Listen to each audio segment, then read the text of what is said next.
নমস্কার, শুভ সন্ধ্যা। দেখুন, এই মুহূর্তে বাংলা সহ গোটা ভারতবর্ষ এবং কয়েকটি রাজ্য যে পরিস্থিতির মধ্যে দিয়ে যাচ্ছে, সেই পরিস্থিতি একটা যুদ্ধ। সাধারণ মানুষের তার মাটি বাঁচানোর যুদ্ধ, তার ভাষা বাঁচানোর যুদ্ধ, বিশেষ করে বঙ্গবাসীদের ক্ষেত্রে তার নাগরিকত্ব বাঁচানোর যুদ্ধ।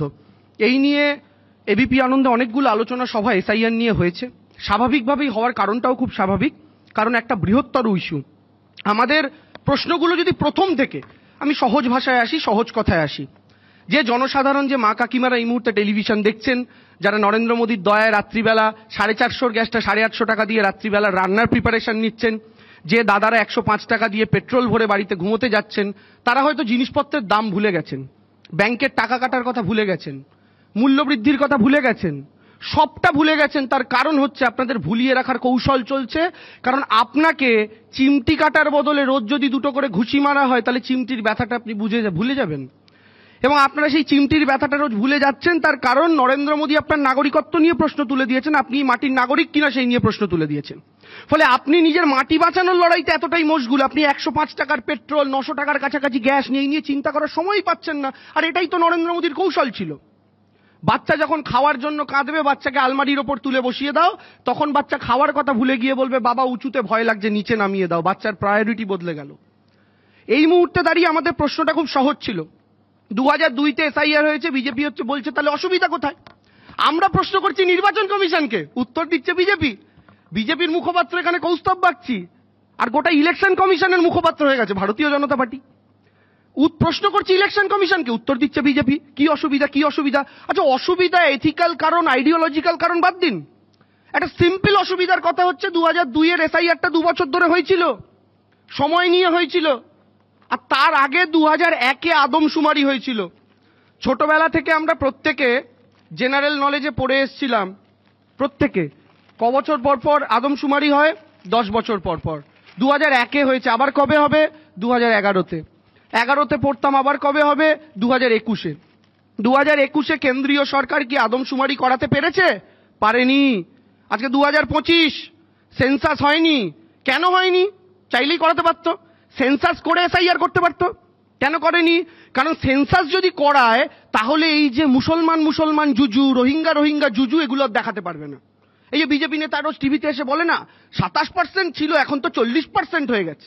ওদেরকে কানে কানে কে খবর দিয়ে যে আমি জানি না। তো বাবা, সেন্সাসটা করাও, বার করুক, সবাই জানতে পারুক।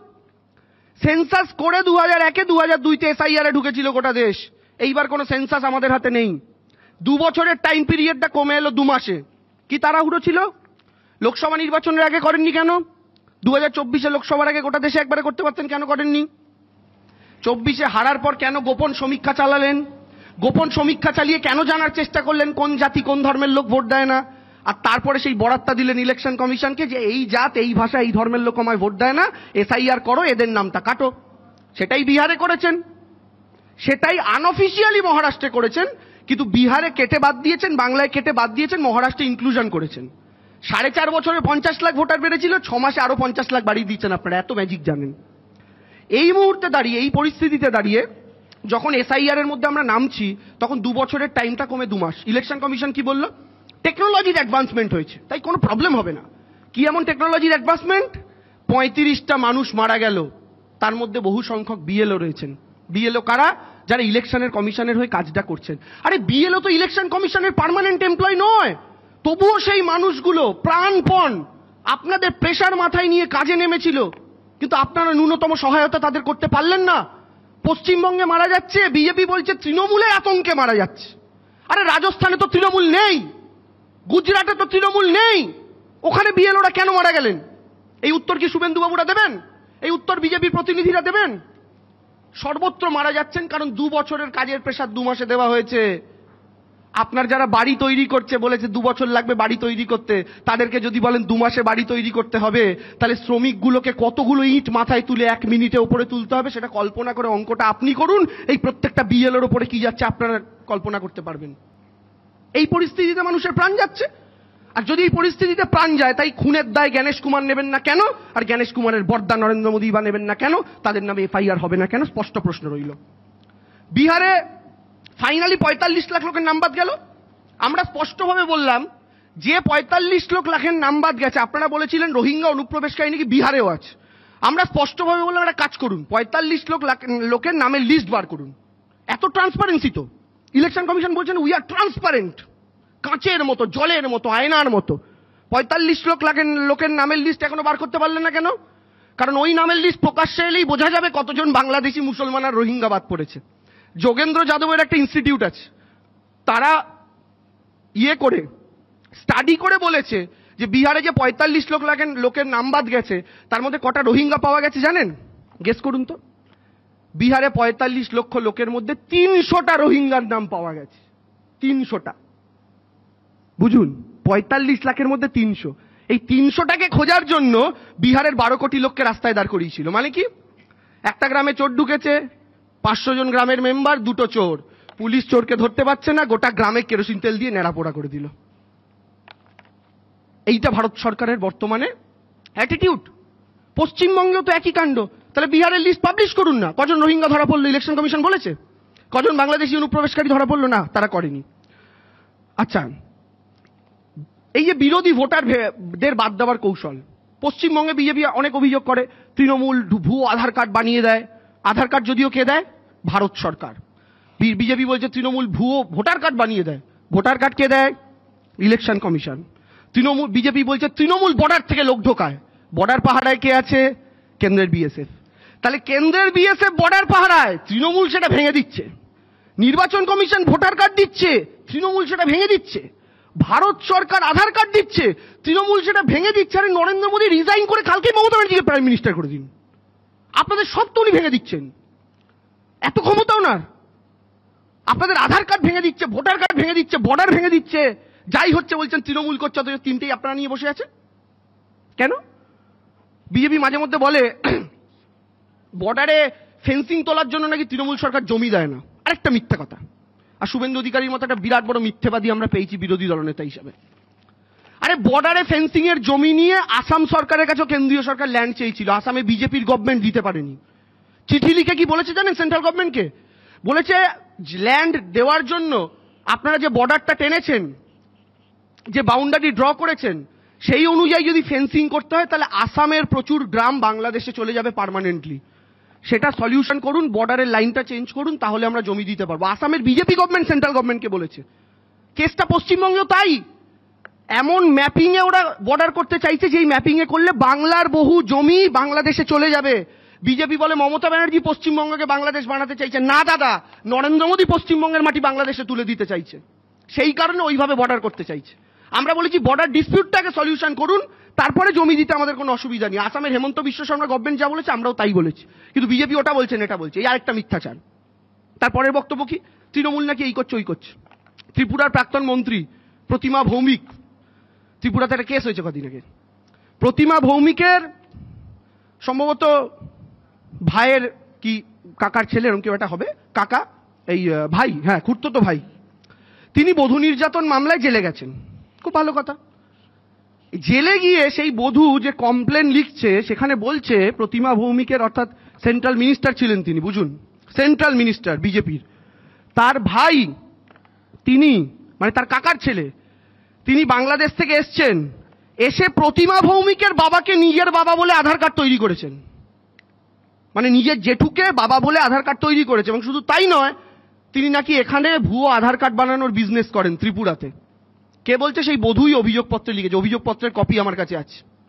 সেন্ট্রাল মিনিস্টার প্রতিমা ভৌমিক, তার কে করছে এটা? ভাই এই কাজটা করছে, বুঝুন, সেন্ট্রাল মিনিস্টারের ভাই। আর বিজেপি কোন দিকে আঙুল তুলছে? পশ্চিমবঙ্গের দিকে আঙুল তুলছে। ভাই ত্রিপুরায় তো তৃণমূল নেই, এই উত্তরগুলো কে দেবে? চতুর্থ বক্তব্য, আজকে বিজেপি একটা কথা বলছে, হিন্দুরা ভয় পেও না, বাংলাদেশি অনুপ্রবেশকারী মুসলমানদের যা হবে হবে, হিন্দুদের কিচ্ছুটি হবে না, হিন্দুদের জন্য সিএ আছে। সিএ বিরাট বড় একটা লাড্ডু দেখাচ্ছে বিজেপি। আমি আপনাদের একটা কথা বলি, পশ্চিমবঙ্গে মতুয়ার সংখ্যা 1 কোটির ওপরে।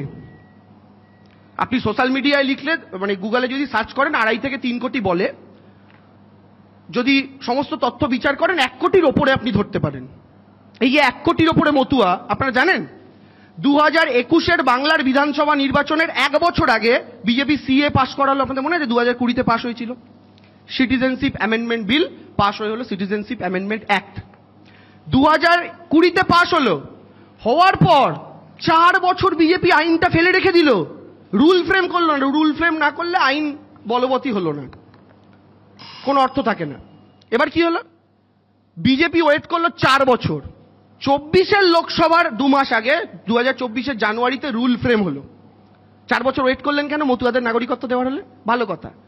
এই যে 2024-এর জানুয়ারিতে রুল ফ্রেম হয়ে সিএ বলবৎ হলো, আজকে 2026-এর জানুয়ারি আর 2 মাস পরে আসবে, অর্থাৎ প্রায় 2 বছর। গেস করুন সিএ তে অ্যাপ্লাই করে কজন মতুয়া 2 বছরে নাগরিকত্ব পেয়েছে? মতুয়ার সংখ্যাটা 100-রও কম, এবং গোটা ভারতবর্ষে যদি সিএ তে নাগরিকত্ব পাওয়া বলেন তাহলে সংখ্যাটা 5000-এরও কম। আমি আজকে এবিপি স্টুডিও থেকে মতুয়াদের বড় নেতা সাজা শান্তনু ঠাকুর, সুব্রত ঠাকুরদের চ্যালেঞ্জ করছি, বুকের পাটা যদি থাকে কলকাতায় বা ঠাকুরনগরে 10,000 মতুয়াকে নিয়ে একটা সমাবেশ করুন। সেই 10,000, 1 কোটি মতুয়া আছে তো, তার মধ্যে 10,000 মতুয়াকে নিয়ে একটা সমাবেশ করুন, কিন্তু 10,000 মতুয়ার হাতেই যেন নাগরিকত্বের কার্ড থাকে, সিএ এর কার্ড থাকে। চ্যালেঞ্জ করছি, করুন। বুকের পাটা থাকলে কোন পারবেন না, আর নাগরিকত্ব তো দিতে পারেননি। সেই কারণে বিজেপিকে দলীয় ক্যাম্প করতে হচ্ছে। সেন্ট্রাল গভর্নমেন্ট ল পাস করেছে, তাদের বোঝানোর কোনো বালাই নেই। Same as election commission. SIR কিভাবে হবে, কিভাবে করতে হবে, আপনারা অধিকাংশই জেনেছেন ইউটিউব দেখে, সুমনদার ভিডিও দেখে সোশ্যাল মিডিয়াতে, কিংবা টিভিতে এবিপি আনন্দে সুমনদা ঘন্টাখানেক শোতে বুঝিয়েছে কিভাবে এসআইআর ফর্ম ফিল আপ করতে হবে। যে কাজটা জ্ঞানেশ কুমারের করার কথা, ওটা সুমন দেব যে টিভি চ্যানেলে করছে। বুঝুন, যে কাজটা ইলেকশন কমিশনের করার কথা, সেই কাজটা আমাদেরকে ক্যাম্পে গিয়ে করতে হচ্ছে তৃণমূল কংগ্রেসকে। ইলেকশন কমিশন বুঝিয়েছে আপনাদের? বোঝায়নি, ভগবানের নামে ছেড়ে রেখে দিয়েছে। আর তৃণমূল কংগ্রেস আন্দোলনে আছি, কারণ বাঙালির নাগরিকত্ব কারার ষড়যন্ত্র, কিন্তু আমরা ময়দানেও আছি।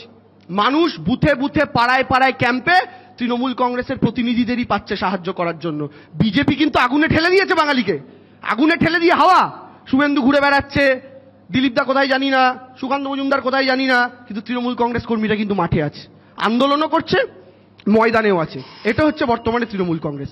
তো এই যে বর্তমান পরিস্থিতি, এই পরিস্থিতির মধ্যে দাঁড়িয়ে আপনারা যদি দেখেন যে গোটা এসআইআর প্রসেসটাকে কাজে লাগানো হচ্ছে শুধুমাত্র বিরোধী ভোটারদের বাদ দেওয়ার জন্য। কিন্তু একটা কথা বিজেপিকে মাথায় রাখতে হবে, বিজেপি এনআরসি করেছিল আসামে, সরকার ওদের। বিজেপি প্রথম এসআইআর করেছে বিহারে, সরকার ওদের। পশ্চিমবঙ্গে কিন্তু সরকারটা বাবু তোমাদের নয়। ফলে যে খেলা তোমরা ওখানে খেলেছো, সেই খেলা যদি ভাবো বাংলাতে খেলবে, তাহলে কিন্তু খুব ভুল করছো। কারণ তোমাদের স্যুট পরা, বুট পরা, হাতে গ্লাভস পরা, টি শার্ট পরা 11 জন প্লেয়ারের মাঝখানে আমাদের কিন্তু একটা 5 ফুট 2 ইঞ্চির হাওয়াই চপ্পল পরা মহিলা রেডি আছে। তোমাদের 11 জনের বিরুদ্ধে সেই মহিলা একাই লড়তে পারবে। আমি একটা কবিতা দিয়ে শেষ করছি। সুমনদা দুবারে বেল বাজিয়ে দিয়েছে, কবিতা জানে বলি আগে বাজিয়ে দেয়। এই কবিতাটা একটু পাঁচালির মতো করে পড়ছি, ভাবুন পাঁচালিই পড়ছি। বেশ ছিল ইহবঙ্গে নির্মল আকাশ, কিন্তু তাহাতে ছিল বিজেপি হতাশ। প্রতিবার ভোটে লড়ে আর যায় হারি, তৎপরে নিজ গৃহে লাঠি মারামারি। দিলীপদা বলি ওঠে ধরি নিজ লুঙ্গি, শুভেন্দু দলে এসে বাজাইল পুঙ্গি। শুভেন্দু উত্তর করে আমার কি দোষ, সুকান্ত অপদার্থ সেই নন্দ ঘোষ।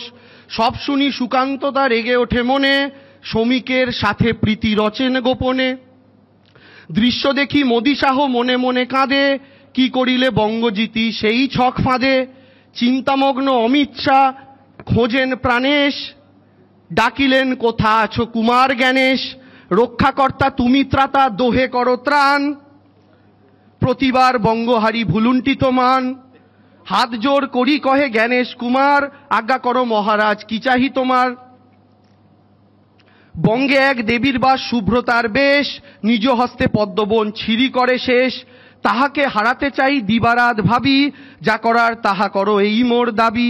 জ্ঞানেশ কুমার আসে হস্তে ধরি ঝুড়ি, ভোটার তোলেন আর নেন তাতে পুরি। হাসিতে হাসিতে কহে নাচিতেছে নোট, ডিলিট করিব যত বিরোধীর ভোট। ঘাম ছোটে জনতার দুশ্চিন্তায় মরে, বুড়ো বুড়ি একা ঘরে হাহাকার করে। চাপে পড়ে বিএলওরা দেয় গলে দড়ি, দাঁড়িয়ে আছেন জম হাতে নিয়ে ছড়ি। বিমানে বসিয়া মোদি ব্রহ্মাণ্ড ঘোরেন, আজ নেপচুন কাল প্লুটো পরশু ফরেন।